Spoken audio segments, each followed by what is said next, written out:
মানে ডিঙিটো গোটেই কাটা যোৱা নাছিল, তেতিয়াহ'লে আকৌ নতুনকৈ ধাৰ উঠাইছিল, উঠাই পেলাই আকৌ এটা দুৰ্বল মানুহৰ ওপৰত যাই পেলাই ডিঙিটো কাটি দিছিল, দি পেলাই কৈছিল এইবাৰ মোৰ তলত ধাৰ হৈছিল। সেইখিনি সময়ত বিশ্বনবী মুহাম্মদ সাল্লাল্লাহু আলাইহি ওয়াসাল্লাম দুনিয়াৰ বুকত আহিল। মই সেইফালে আৰু নাযাওঁ।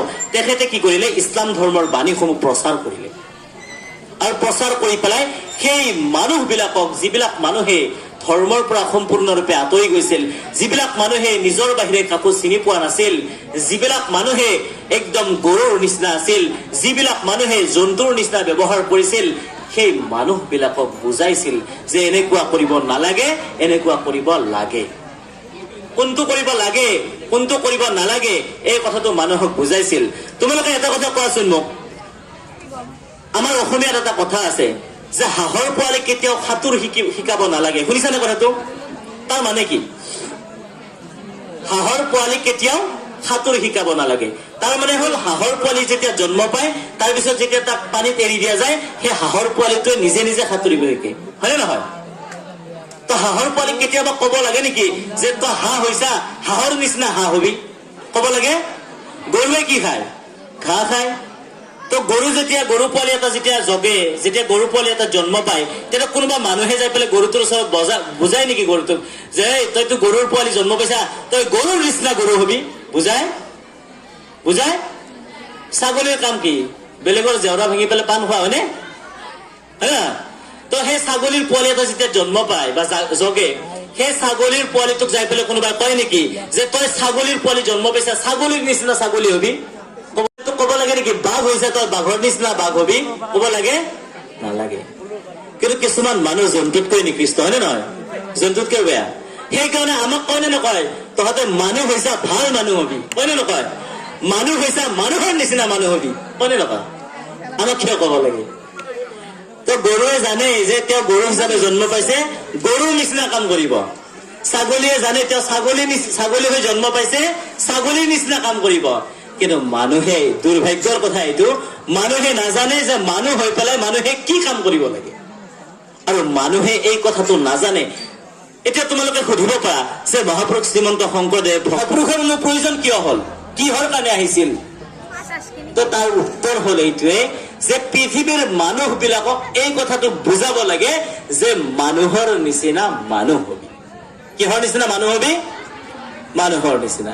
এতিয়া কথাটো হ'ল, মানুহৰ নিচিনা যদি মানুহ হ'ব লাগে, আৰু সেই কথাটো বুজোৱাৰ কাৰণে মহাপুৰুষসকল আহিছিল। এতিয়া তোমালোকৰ এটা মনত প্ৰশ্ন হ'ব, যদি মানুহৰ নিচিনাই মানুহ হ'ব লাগে, তেতিয়াহ'লেতো কোনো মানুহে কোনো মানুহক হিংসা কৰিব নালাগে, লাগে নেকি? যিসকলে কোৰাণ পঢ়িছা, যিসকলে বাইবেল পঢ়িছা, যিসকলে ভগৱত গীতা পঢ়িছা, বেদ উপনিষদ পঢ়িছা বা শুনিছা, তোমালোকে কৰবাত কিবা পাইছা নেকি? বা যিসকলে নাম প্ৰসংগত বিশ্বাস কৰা, নাম শুনিছা, তোমালোকে কেতিয়া কৰিব লাগে এইটো কৰবাত পাইছা নেকি? নাই পোৱা। কিন্তু বাতৰিত বা নিউজত বা টিভিত কেতিয়াবা তোমালোকে দেখিছা নে নাই যে কোনোবা কেইজনমান মুছলিমীয় মানুহে ধৰ্মীয় বেশ ভুগা পিন্ধি পেলাই কিছুমান দুৰ্বল মানুহৰ ওচৰত গৈছে, যাই পেলাই তেওঁলোকৰ ওচৰত নানান ধৰণৰ নৃত্য কৰি পেলাই তেওঁলোকৰ কাণত চিঞৰি আছে, আল্লাহু আকবাৰ, আল্লাহু আকবাৰ, নাৰে তাকবীৰ। শুনিছা নে নাই? তো দুৰ্বলৰ ওপৰত তেনেকুৱাকৈ আল্লাহু আকবাৰ বুলি চিঞৰা, সেইটো কেতিয়াবা মানুহৰ কাম হ'ব পাৰে নেকি? পাৰে? কেতিয়াবা তোমালোকে এইটো দেখিছা নে নাই যে কিছুমান দুৰ্বল মানুহৰ ওচৰত কিছুমান মানুহে গৈ পেলাই তেওঁলোকৰ ওচৰত কিছুমান অংগী ভংগী, তাচ্ছিল্যমূলক অংগী ভংগী দি পেলাই তেওঁলোকে চিঞৰিছে জয় শ্ৰীৰাম, জয় শ্ৰীৰাম, জয় শ্ৰীৰাম। দেখা পাইছে নে নাই? কেতিয়াবা নিউজত নিশ্চয়কৈ দেখিছা। এতিয়া তোমালোকে মোক প্ৰশ্ন কৰিব পাৰা যে ছাৰ, যদিহে, দাদা বুলি প্ৰশ্ন কৰিবা যে দাদা, যদিহে ধৰ্মই ভাল কথাই শিকায়, তো ধৰ্মৰ নামত মানুহে কিয় যাৰ বল নাই তেওঁৰ ওপৰত অত্যাচাৰ কৰে?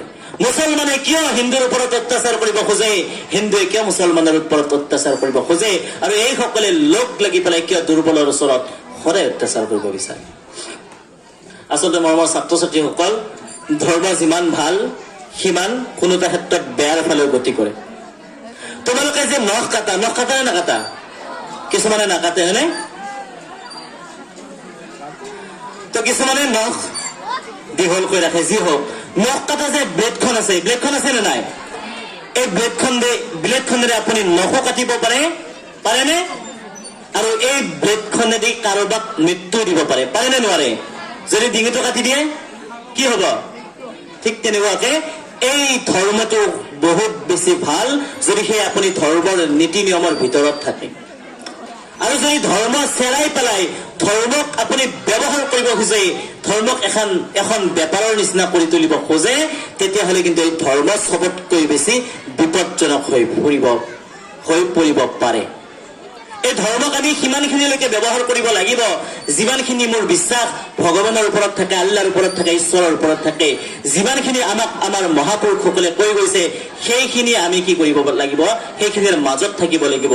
অন্যথা আমি কি কৰিব নালাগিব? ধৰ্মৰ নামত কেতিয়াও হিংসা কৰিব নোৱাৰিম। ভগৱান আল্লাহ, ঈশ্বৰ, মহাপুৰুষ শ্ৰীমন্ত শংকৰদেৱ, মাধৱদেৱ, ভগৱান শ্ৰীৰাম, ভগৱান শিৱ, ইন্দ্ৰ কেতিয়াও কোৱা নাই যে তোমালোকে ধৰ্মৰ নামত বিভেদ প্ৰচাৰ কৰা। সকলোৱে এটা কথা কৈছে, তোমালোকৰ এজন ক্ৰিয়েটৰ আছে, তোমালোকৰ এজন সৃষ্টিকৰ্তা আছে, সেই সৃষ্টিকৰ্তাৰ নামত তোমালোকে পৃথিৱীত মিলাপ প্ৰীতিৰে বসবাস কৰা। এতিয়া ধৰ্মই আমাক 1 নম্বৰ শিক্ষা বা প্ৰফেট মুহাম্মদ সাল্লাল্লাহু আলাইহি ওয়াসাল্লামে আমাক 1 নম্বৰ শিক্ষা দিছে যে আমি সকলোৱে পৰস্পৰ আৰু পৰস্পৰৰ মাজত মিলাপ প্ৰীতিৰে থাকিব লাগে। মনত থাকিব। 2 নম্বৰ প্ৰাসংগিক বিষয়, ইয়াৰ প্ৰাসংগিকতাৰ কথা কৈছো। প্ৰফেট মুহাম্মদ সাল্লাল্লাহু আলাইহি ওয়াসাল্লামে আজিৰে পৰা প্ৰায় 1450 বছৰ আগতে কৈ গৈছিল যে হে পৃথিৱীৰ মানুহসকল, যিসকলে তোমালোকে মোক অনুসৰণ কৰা তোমালোকে শুনি লোৱা, সকলো নিচাই